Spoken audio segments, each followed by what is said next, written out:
स्वामी जी देखिए, एक स्टडी आई है और उसके मुताबिक दुनिया में अगले 24 से 25 सालों में 78 करोड़ से ज्यादा लोग डायबिटिक हो जाएंगे और फिलहाल 50 करोड़ से ज्यादा हैं। ये तो कागज पर आंकड़ा, मुमकिन है कि इससे ज्यादा ही हो। तो स्वामी जी, आखिर क्या वजह है कि डायबिटीज के मरीज इतनी तेजी से दुनिया भर में बढ़ रहे हैं, जबकि हेल्थ को लेकर के अवेयरनेस भी आई है?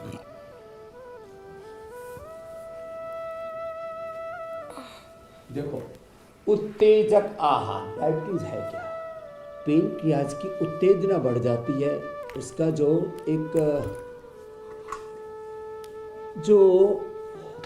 एक नॉर्मल जो साइकिल है ना पेनक्रियाज के स्वास्थ्य का, वो खंडित हो जाता है। अब जो उत्तेजक आहार, उत्तेजक विचार, उत्तेजक वाणी व्यवहार, स्वभाव, संबंध, आचरण, माने बहुत अधिक उत्तेजनाओं में जो जीते हैं उनको बहुत अधिक डायबिटीज होने की संभावना है। तो अभी हम बात कर रहे थे शुगर की। चीनी खाते हैं, वर्कआउट कम करते हैं, डील प्रोडक्ट्स ज़्यादा खाते हैं, मेहनत कम करते हैं,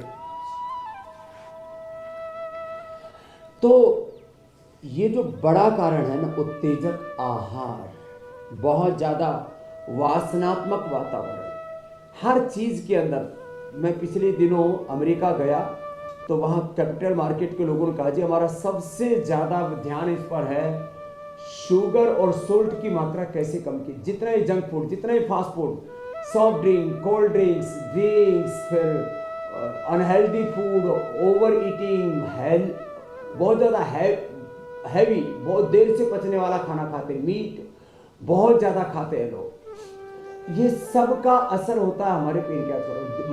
छाकनी मंद हो गया, बार बार खाते हैं, बार बार खाने से भी शुगर होता है। हाँ, एक भुक्तम सदारोग्यम, द्विभुक्तम बलवर्धनम, त्रिभुक्तम सदारोगम, चतुर्भुक्तम तुमार्कम। जो बार बार खाते हैं ना, तो पेनक्रियाज क्या है, जहां से शरीर की अग्नि नियंत्रित होती है।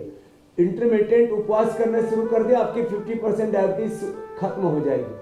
और यदि 7 से 15 दिन का उपवास कर लिया तो मैं तो टाइप 1 और टाइप 2 डायबिटीज आप देखते हैं 50-150 तक इंसुलिन ले रहे हैं, उनका इंसुलिन हम बंद करा देते हैं, डायबिटीज के पेशेंट को नॉन डायबिटिक बना देते हैं हुसैन भाई।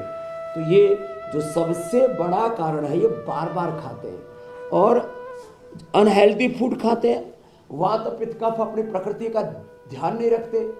अब हित भूख, ऋत भूख, मित भूख होना चाहिए। ऋतुचर्या, दिनचर्या, आहारचर्या हमारी गड़बड़ होगी। ऋतु के अनुकूल आहार लेना चाहिए, वक्त पर खाना चाहिए। काल भोजनम आरोग्य प्राणायाम हम खाते ही नहीं है। बैठ करके तो ये अभ्यास, उल्टी लेट करके जो भुजंगासन और स्वामी जी जो आप ये कहते हैं ना कि अपनी प्रकृति के अनुरूप खाना चाहिए। अब मान लीजिए दही खाना किसी को बहुत पसंद है, लेकिन उसकी कफ प्रकृति है और वो रात को दही खा ले तो उसके लिए जहर से कम नहीं है। इसलिए प्रकृति के अनुरूप खाना चाहिए। और ये बात स्वामी जी न जाने कितनी बार इन बीते 3 सालों में समझा चुके हैं।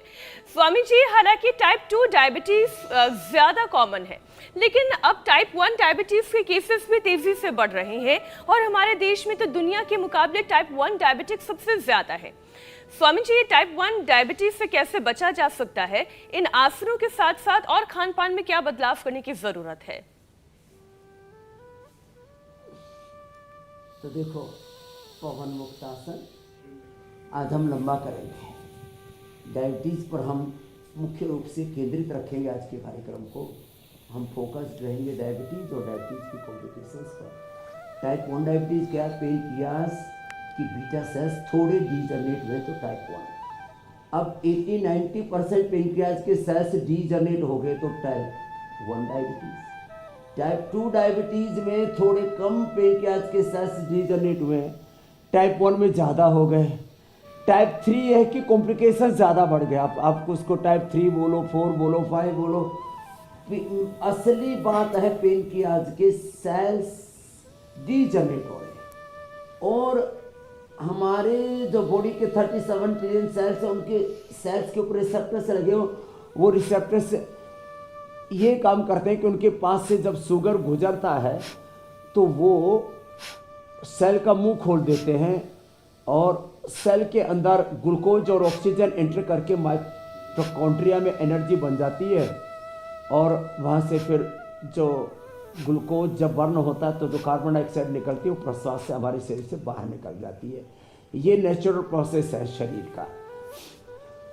एलोपैथी ने अभी तक एक झूठी भ्रांति, एक मिथ, एक बहुत बड़ा दुष्प्रचार कर दिया कि एक बार डायबिटीज होने के बाद आप नॉन डायबिटिक नहीं हो सकते, जबकि हमने टाइप 1, टाइप 2, टाइप 3 जितने भी प्रकार के टाइप हो सकते हैं डायबिटीज में, उन पेशेंट्स को नॉन डायबिटिक कर दिया है। पवन मुक्तासन 2 मिनट से लेकर के 10 मिनट तक, उत्तान पादासन 2 से 10 मिनट तक ऐसे लंबा कराते हैं। सेतुबंध, पादामुष्ट, नासास, प्रशासन, नौकासन, ये सब कराएंगे। तो देखो टाइप 1 का एक कारण तो जेनेटिक है, दूसरा ये जो सिंथेटिक दवाइयाँ खाते हैं, 3 चीज़ें, एक तो स्टीरॉइड, दूसरा पेन किलर, तीसरा एंटीबायोटिक्स, बात बात में खाते हैं। बच्चों को जहाँ सर्दी जुकाम कफ कोल्ड बुखार हुआ तो उनको एंटीबायोटिक्स दे देते। यहाँ तक कि बच्चों ने पैरासीटामोल, क्रोसिन खाया हमने, जबकि कहा रहे गिलोय खा लो, ज्वरनाशक वटी खा लो, सुदर्शन घनवटी खा लो, फिवोग्रिड खा लो। क्यों पैरासीटामोल, क्रोसिन और डोलो पोलो खा रहे हो? अपने जिंदगी के साथ खिलवाड़ करते हैं हम, अपने साथ क्रूरता, अत्याचार, जुल्म जाति करते हैं हम। बच्चों को कभी भी ये जो है एलोपैथी की सिंथेटिक दवाइयाँ मत खिलाना, बचाओ अपने बच्चों को। एक तो बच्चों को बहुत ज़्यादा जो किसी भी कारण से अलग अलग बीमारियों के लिए खा तो लेते हैं स्टीरॉइड, लेकिन उसका सीधा असर पेनक्रियाज पर होता है। बहुत पेन किलर खा बच्चों को ही देते थे, अब पेट में कीड़े मारने की दवाई दी, ताकत की दवाई दी। मेरे पास तो एग्जाम्पल्स है, मैं उसके साथ कह रहा हूँ। मैं किताबों की पढ़ी हुई बातें खाली नहीं कह रहा हूँ, देखी दिखाई सुनी सुनाई नहीं, मैंने तो जो अनुभव किया वो कह रहा हूँ। तो ये जो सिंथेटिक दवाई और बहुत ज़्यादा जो जंक फूड, फास्ट फूड बच्चे खा रहे हैं, उनको भी टाइप 1 डायबिटीज हो रहा है। हमें अपने बच्चों को इनसे बचाना पड़ेगा। वर्कआउट से बच्चे प्रमाद करते हैं ना। तो स्कूलों में, शहरों के 80% स्कूलों के पास खेलने के लिए अच्छा ग्राउंड नहीं है। मान्यता लेने के लिए, एफिलिएशन के लिए ग्राउंड दिखा भी देते हैं छोटा मोटा सा, तो वहाँ बच्चों को फिर वर्कआउट नहीं कराते। एकेडमिक्स अच्छे रखने, बच्चों के नंबर्स अच्छे आने चाहिए, चाहे उनको बीपी हो जाए, उनको शुगर हो जाए, उनके किडनी लिवर खराब हो जाए, कैंसर हो जाए, कितना ही बच्चों को कार्डियक हो रहे हैं, क्या क्या नहीं हो रहा।